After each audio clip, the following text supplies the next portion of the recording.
प्रतिलेखन संख्या 2। Ready start. सभापति महोदय, प्रतिदिन छोटी मोटी झड़पें होती रहती हैं।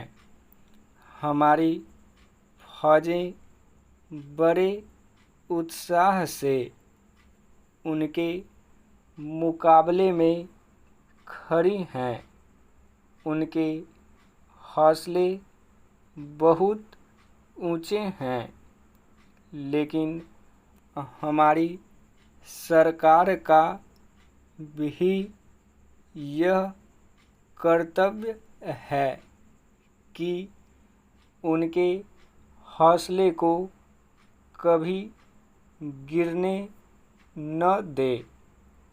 उन्हें हर तरह की सुविधा प्रदान की जाए, जिससे उनका आत्मविश्वास बढ़े।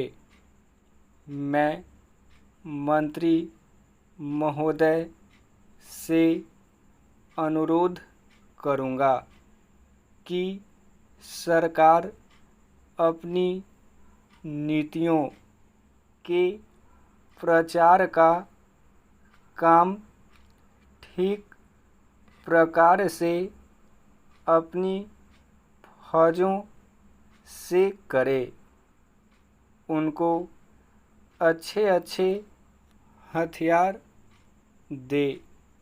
अनुसूचित जातियों और आदिवासी जातियों के आयुक्त ने जो अपना प्रतिवेदन प्रस्तुत किया है, उस प्रतिवेदन को देखने से यह प्रतीत होता है कि इसको तैयार करने में उन्होंने बहुत परिश्रम से कार्य किया है।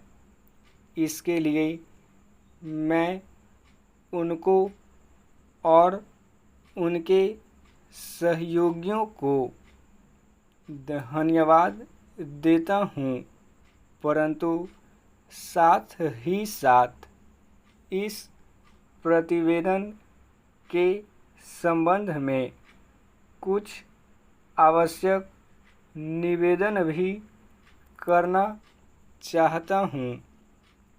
पहली बात तो यह है कि इस प्रतिवेदन को देखने से ऐसा प्रतीत होता है कि इन कार्यों के लिए जिस धन का उपयोग होता है, वह 3 साधनों से उपलब्ध होता है: केंद्र सरकार द्वारा, राज्य सरकारों द्वारा और कुछ गैर सरकारी संस्थाओं द्वारा।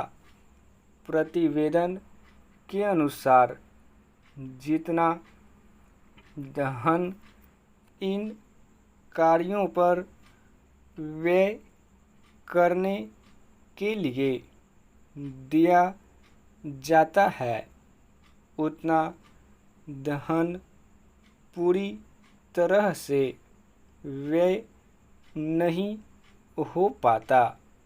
मैं यह नहीं कह सकता कि आवश्यकता से अधिक धन दिया जाता है या कार्यकर्ताओं को वह धन प्राप्त ही नहीं होता, जिसके कारण से वह बिना खर्च हुए बच जाता है।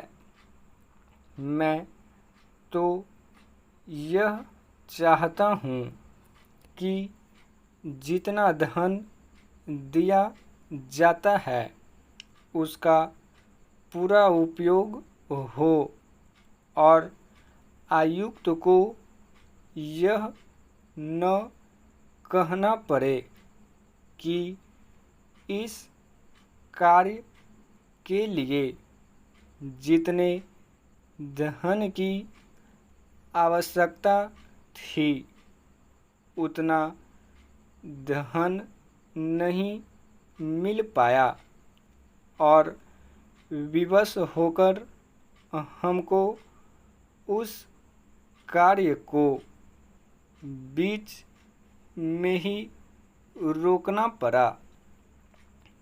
जहाँ तक राज्य सरकारों का संबंध है, बहुत सी राज्य सरकारें अभी तक इस कार्य में असावधानी से काम ले रही हैं और इस कार्य को उपेक्षा की दृष्टि से देखती हैं।